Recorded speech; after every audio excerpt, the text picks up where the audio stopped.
absolutely love. So a big part of what we'll cover today in this seminar is all about deer hunting, ways to make you a little more successful of a hunter.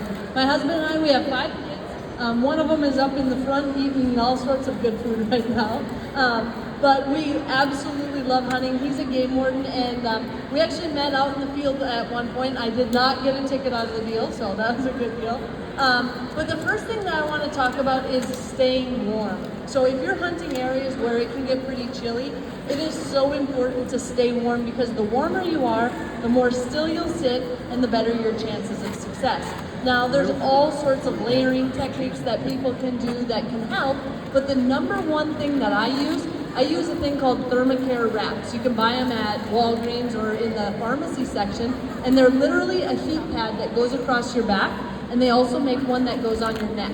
And the nice part about those is if you can keep your kidneys warm, it'll keep the blood flow in your entire body warm, and you don't have to bulk up with so many clothes. I'm a bow hunter, so when I go out, I don't want to look like I'm 500 pounds in all these layers, because you're not able to draw your bow. The other thing is if the temperature changes, by having those in your bag, they take up a very small amount of space, and it really makes it nice and easy. Plus, they're very cheap. So these are the neck ones. You can get 3 of them in a pack for $7, $8. And they're reusable. You put them on and you can end up, they'll last for 17, 18 hours. I've even used them in Alaska when I'm hunting and sleeping in a tent.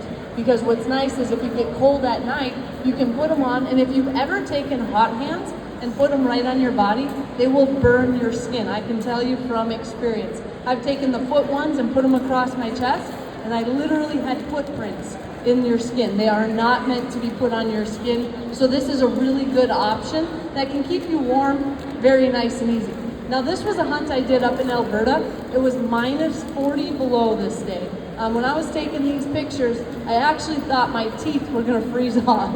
And I'm like, I don't know how many more pictures we can do. And the problem is it was so cold, the camera was freezing up as well. So that kind of tells you, if you can make it in weather like that, you can make a big difference and you can keep yourself warm. Another thing is always making sure you have some sort of a neck gaiter, pulling those hoods up. And one thing that always gets cold are your hands and feet. That's probably the first thing that get cold on people. And I've tried every kind of boot imaginable, and the warmest boots I've ever found are ones that we actually get from the military surplus stores.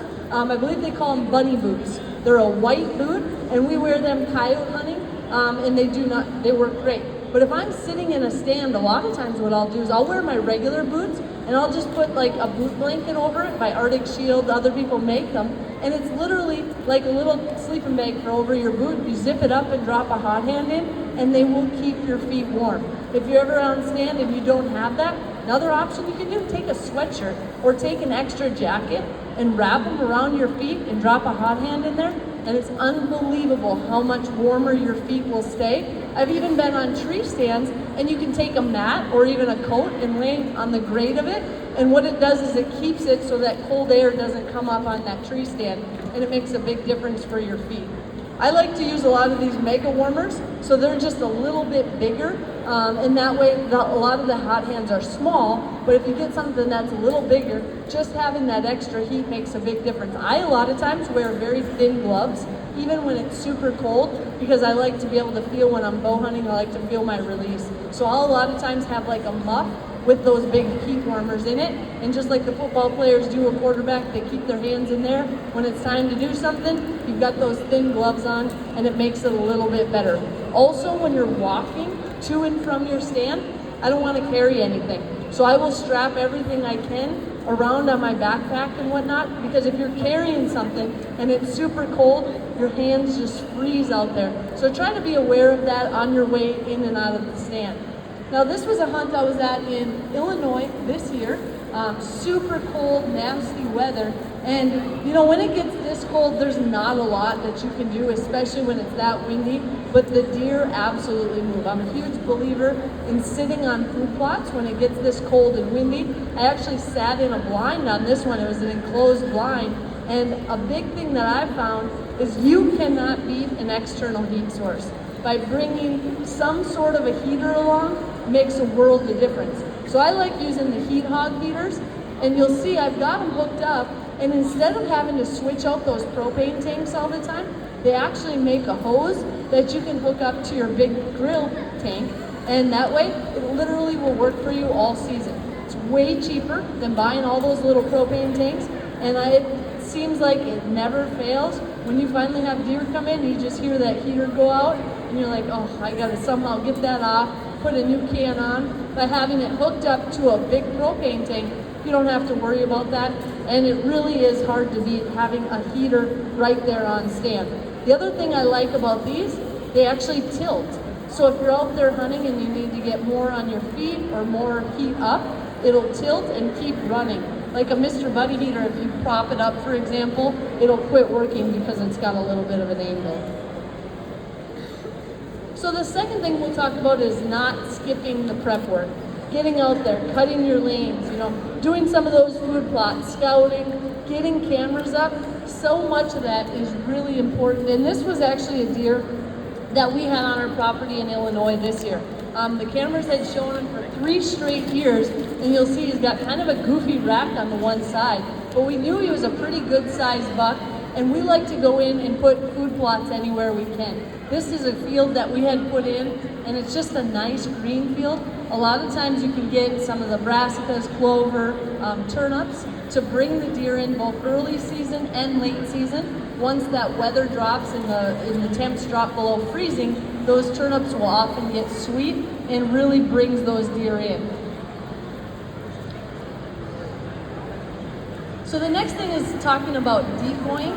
And this is probably one of my absolute favorite things. So I'm a big believer in not just sitting there, I want to make the deer come to me. So with the decoy, I've had just phenomenal success over the years, and I use a Dave Smith decoy. They're a little bit expensive, but I firmly believe they're probably the best looking decoy that you could find. And what you'll see is its ears are laid back, and its hair is all bristled up. So I'm gonna play some of these videos so you can see what the deer look like when they come into the decoy.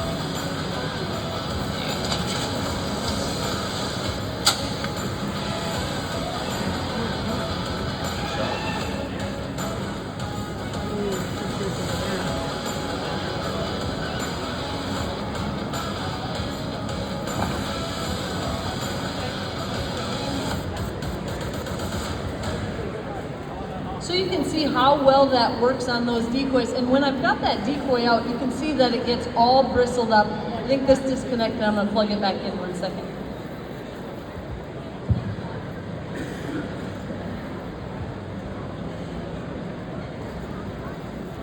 It'll take 1 second, but when you put the decoy out, it's really important on the type of decoy that you use, that you have the ears laid back and the hair bristled up. Because as you can see, all those bucks that came in there, that's what they look like when they're coming in to fight.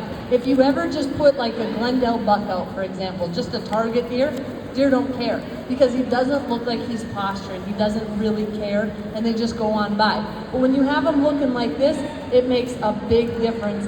And what I believe too is that you want to get out there and you want to make it look and sound as realistic as possible. So the first thing I want to do, I want to trick 3 out of 5 senses on a whitetail. So the first thing, I'll do a little bit of rattling, snort, wheeze, some grunts, so that way they hear the sound and maybe they're just strolling by and they hear something. They get to the edge, they see your decoy. And it's not just a buck standing there, it's a buck posture in their area. The third thing, a whitetail's always gonna wanna smell what they heard and what they see. So they're gonna get downwind of it every single time. So the first thing you wanna do as a hunter is get rid of your scent.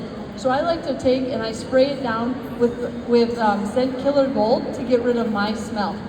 Then the next thing I do is I will take like a bottle of Golden Scrape and I'll pour it right on the decoy's hocks. Then if I've killed a buck, or maybe a neighbor or friend or someone else has killed a buck during the rut, I'll go in, put rubber gloves on, and I'll actually cut the hocks off of the real buck. And I'll put those in a plastic baggie. Those are just the tarsal glands on their back legs, and you throw that underneath the decoy. And I really believe that realism is what makes the difference. Because now they've heard something, they see something, they get downwind of it, and they smell what they think they should smell, you got them.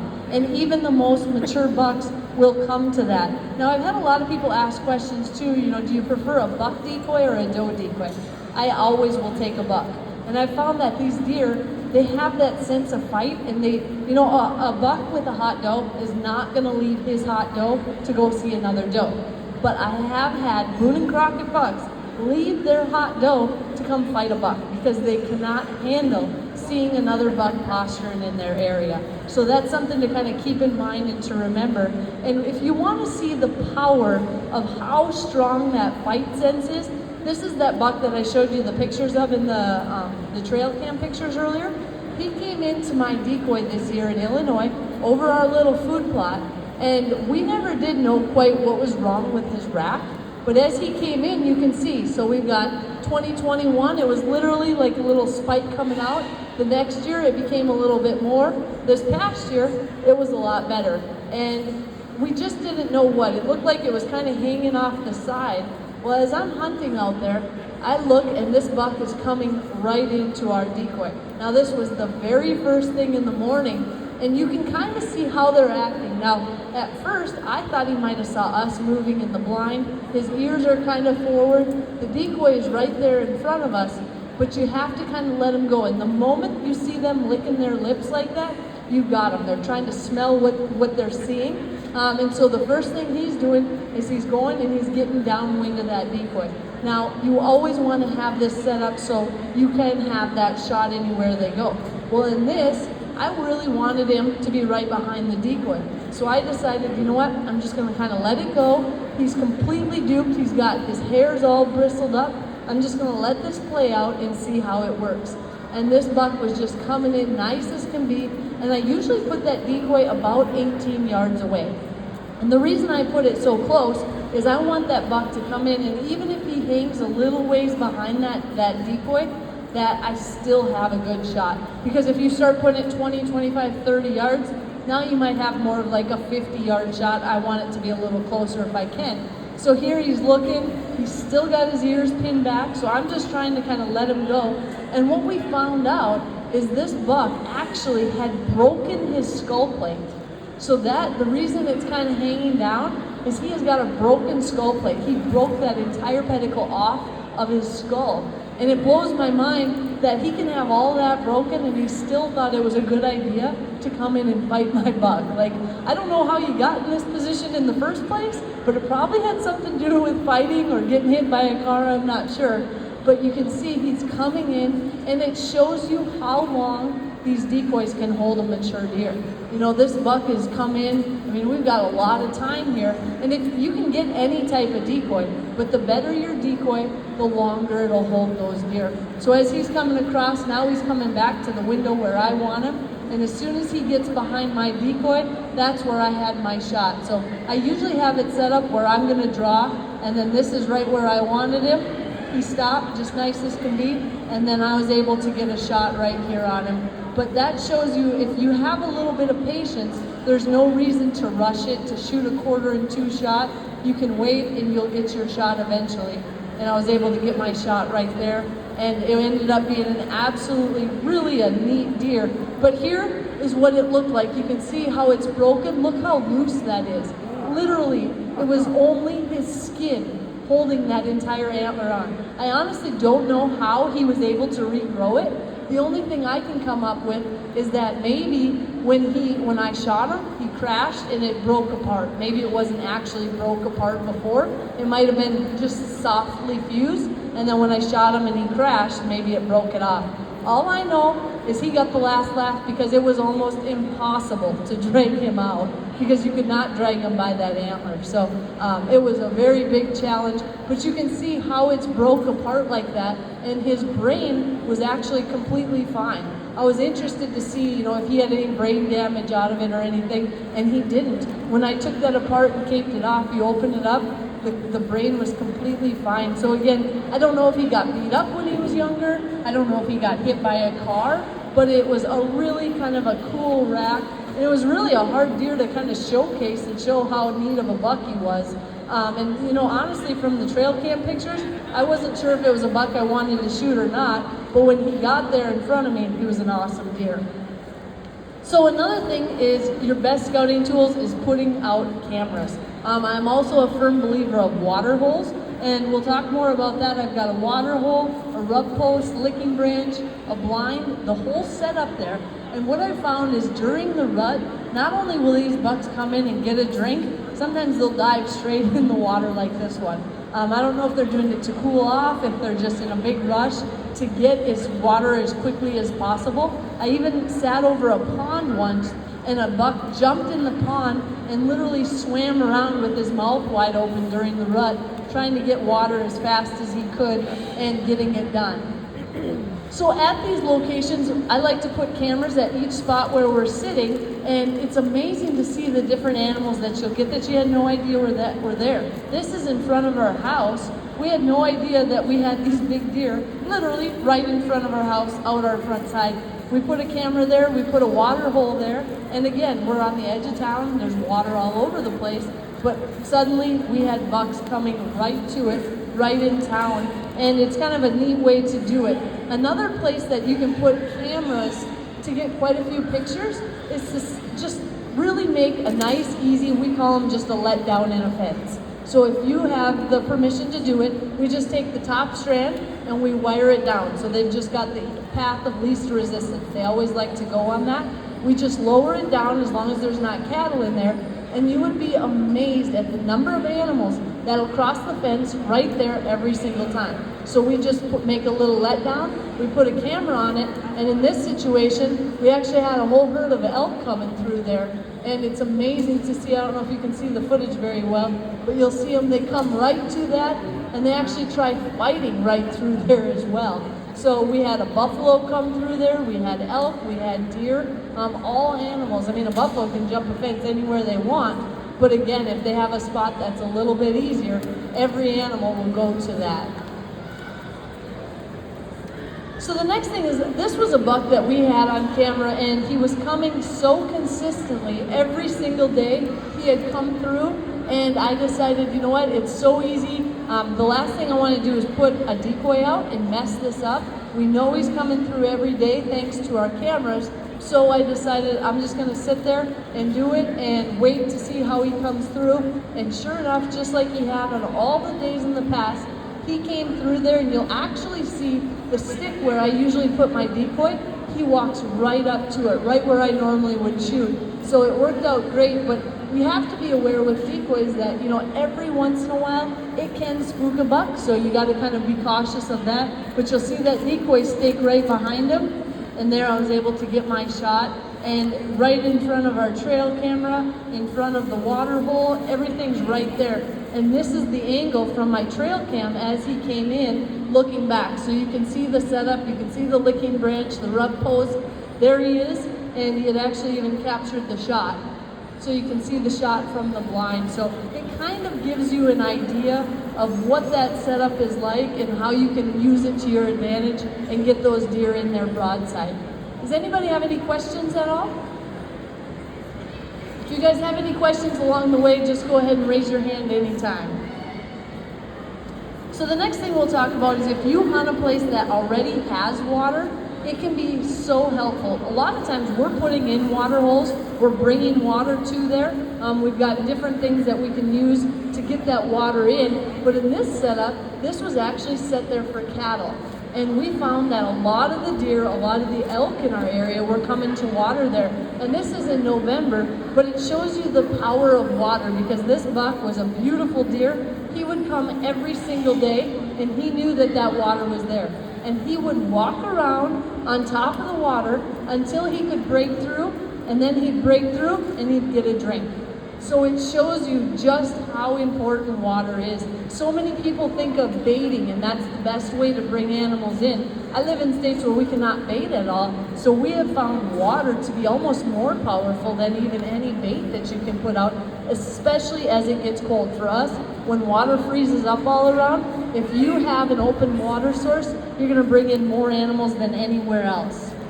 Any questions on that? Another thing we'll talk about is hunting regardless. This is something that I've seen more and more often. There's apps out there now that tell you, how good the day is gonna be, if it's gonna be fair, poor, whatever. Or people will say, well, I don't have any big bucks on my trail camera right now. I'm not even gonna go out. I think it's the worst thing you could possibly do. If you have the time, go out and hunt regardless. Because I can't tell you how many times I've gone and I've hunted when the weather's hot and it looks like there's gonna be nothing good. And it sometimes can turn into some of the best hunts you could possibly imagine. So I'm a firm believer, it's a numbers game, even when you've got a full moon. I hunted on the super moon and we were walking in and you literally could see a shadow from the moon, right?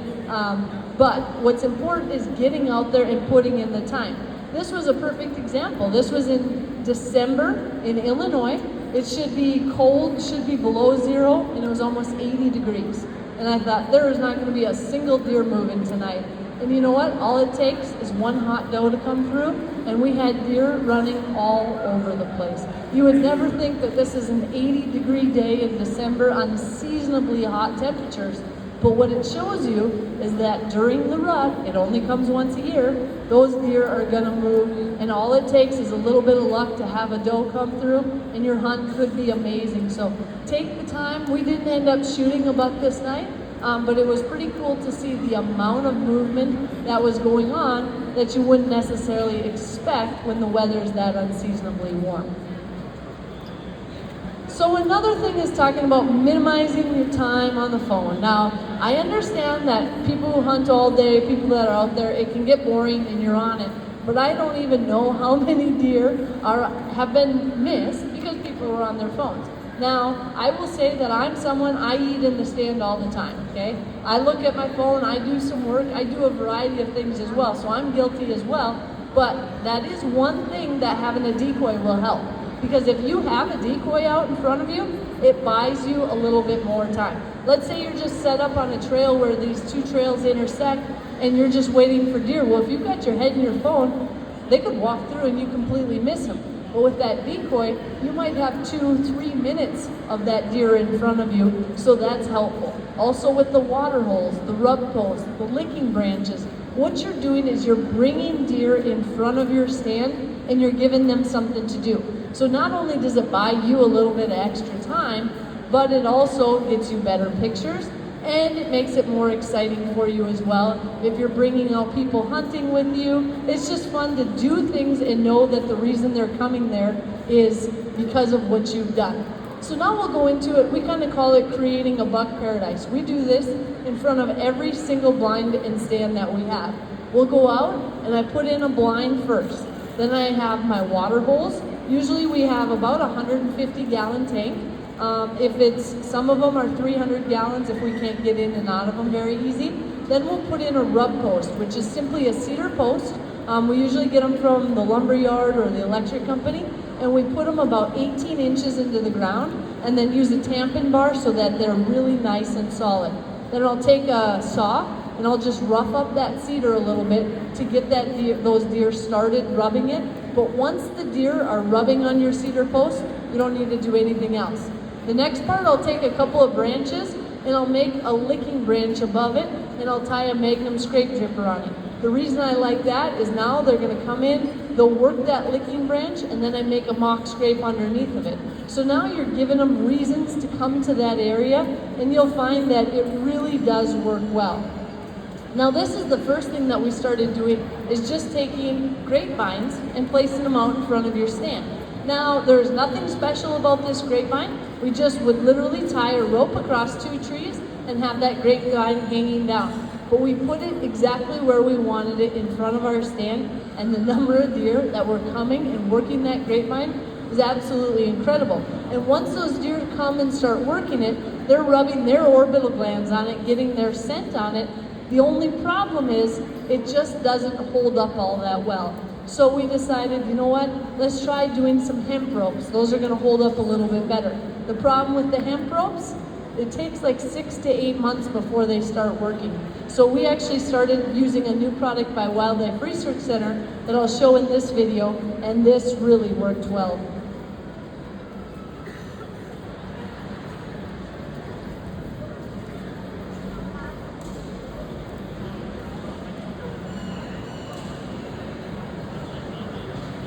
I don't think we can hear the sound on it, but I'll just kind of walk through what this is. So basically, those are the products that we were using before. This is a rope that they made, and it has no scent to it at all. So they have created ropes. A lot of them have chemicals, different things on them. This is a 30-inch rope. You get 3 of them in a tub, and they actually made a solution that you pour in the tub that's a concentrate, and then you just add a bottle of water. So what you do then is you'll take the end of the rope, you kind of break it apart, and you dip that rope right in that concentrate. And there's enough to not only use it for all 3 of those ropes, but to freshen it up as you need. Now I found you really don't need to freshen it up very often. The deer started using it within 2 to 3 days of putting it out. And again, I didn't have any idea how it was gonna work. This was in front of our house, the very first one I got, and so I thought, well, we'll just see if there's much. I doubt there's much around our house, but I'll put it out and see. And it ended up being one of the best spots that I have, and I had no idea of all the big bucks that were coming to our area. So you see they come in, you know, you'll have spikes, you'll have does. Usually I was putting them right about chest high and then putting a camera on it. And then we had this big buck that was coming in. And again, they're all coming right to that spot. So that's something that I think is really helpful to know, that 1, you can get better pictures of deer, but 2, you can get them doing something in front of your stand, so that way you can get a little bit better shot. Are there any questions about that at all? And you'll see even this buck, they start making a scrape underneath of it as well. So as soon as the deer start doing that, my suggestion is always just to kind of back off and let them do their thing, and that's the best way to do it. Now this is the water hose that we often use, and this is just simply bringing a hose in and running a hose to it. So that's something that can be very helpful, especially if you don't necessarily, you're not able to drive to it. We bought about 600 foot of hose, and we just put a tank in the bed of our truck or the ATV, and we just run the hose down to where we hunt. So that's kind of a good way to be able to do it as well.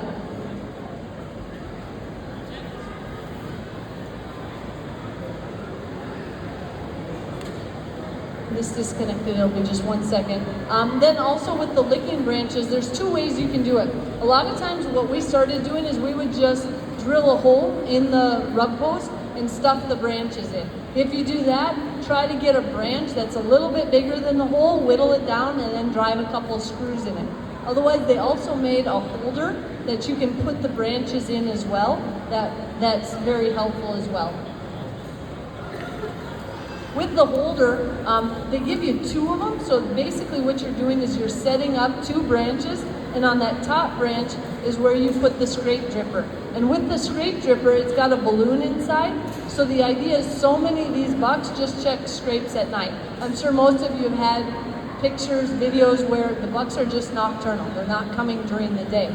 Well, by having one of those scrape drippers, it only releases scent during the day. So you're conditioning those deer to come in and be there during the daytime hours. So the moment I find that you get a buck coming into your setup during daytime hours, I'll usually start hunting it that next day, or you may only get a 2 to 3 day window when they leave that nocturnal activity, trying to figure out what buck's using those scrapes, and it can be some of the best hunting that you have.